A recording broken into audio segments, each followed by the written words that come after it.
49:8-9 in the prophecy of Balaam Num 24:8-9, we read, "He shall eat up the nations his enemies, and shall break their bones, and pierce them through with his arrows. He couched, he lay down as a lion, and as a great lion, who shall stir him up?"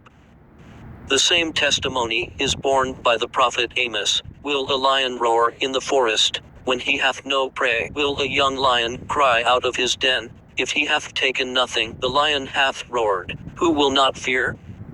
Amos 3:4-8. When the lion of the tribe of Judah is roused up for the reading, the Spirit describes the scene in Isaiah 4:2-1-3. "The Lord shall go forth as a mighty man, he shall stir up jealousy like a man of war, he shall cry, yea, roar, he shall prevail against his enemies," and this is what is meant and included.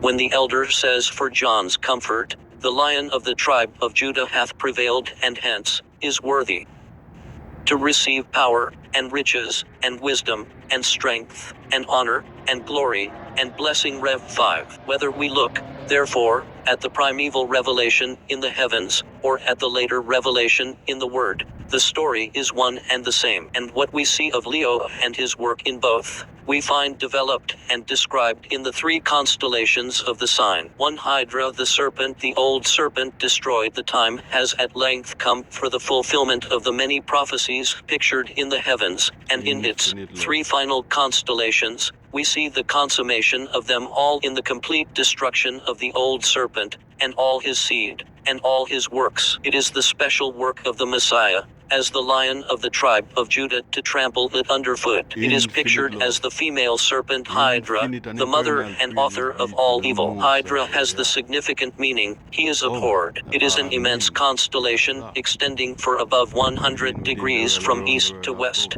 beneath the Virgin, the Lion, and the Crab. It is composed of 60 stars, 1 of the second magnitude, 3 of the third, 12 of the fourth, etc. The brightest star, in the heart of the serpent, is sometimes called by the moderns Cor Hydra on that account. Its ancient name is Al-Fad Arabic, which means the separated, put away. Another is called Aldrian, the abhorred. Another star is named Mincher al-Suga, the piercing of the deceiver. There can be no doubt as to what is taught by the constellation of Hydra, nor is it necessary to quote the scriptures concerning the destruction of the serpent. We pass on to consider the second. 2. Crater, the cup of divine wrath poured out upon him. God is the judge. He putteth down one, and setteth up another. For in the hand of the Lord there is a cup, and the wine is red. It is full of mixture, and he poureth out of the same, but the dregs thereof. All the wicked of the earth shall wring them out, and drink them. Psalm 75:8. Upon the wicked he shall rain snares, fire and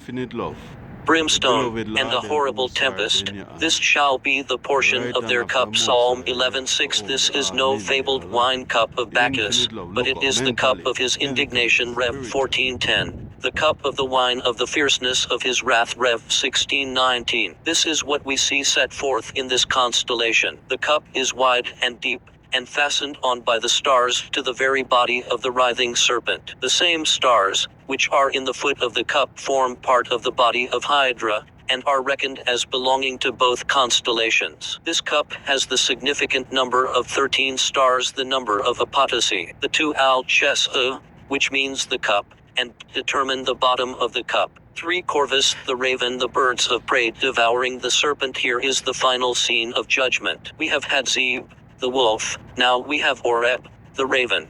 Na is its name in the Dendera zodiac.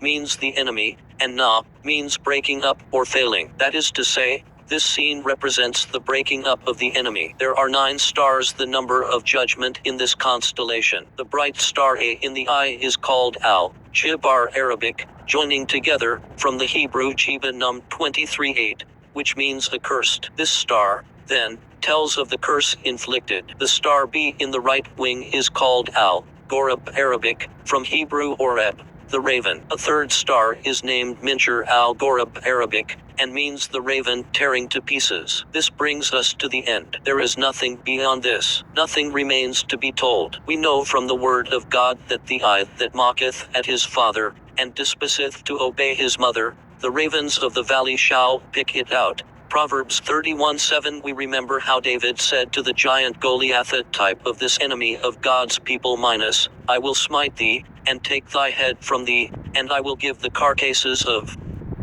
the host of the Philistines this day unto the fowls of the air, and to the wild beasts of the earth. 1 Sam 17:46. When the great day of this judgment comes, an angel standing in the sun will cry to all the fowls that fly in the midst of heaven, Come, and gather yourselves together unto the supper of the great God, that ye may eat the flesh of kings, and the flesh of captains, and the flesh of mighty men, and the flesh of horses, and of them that sit on them, and the flesh of all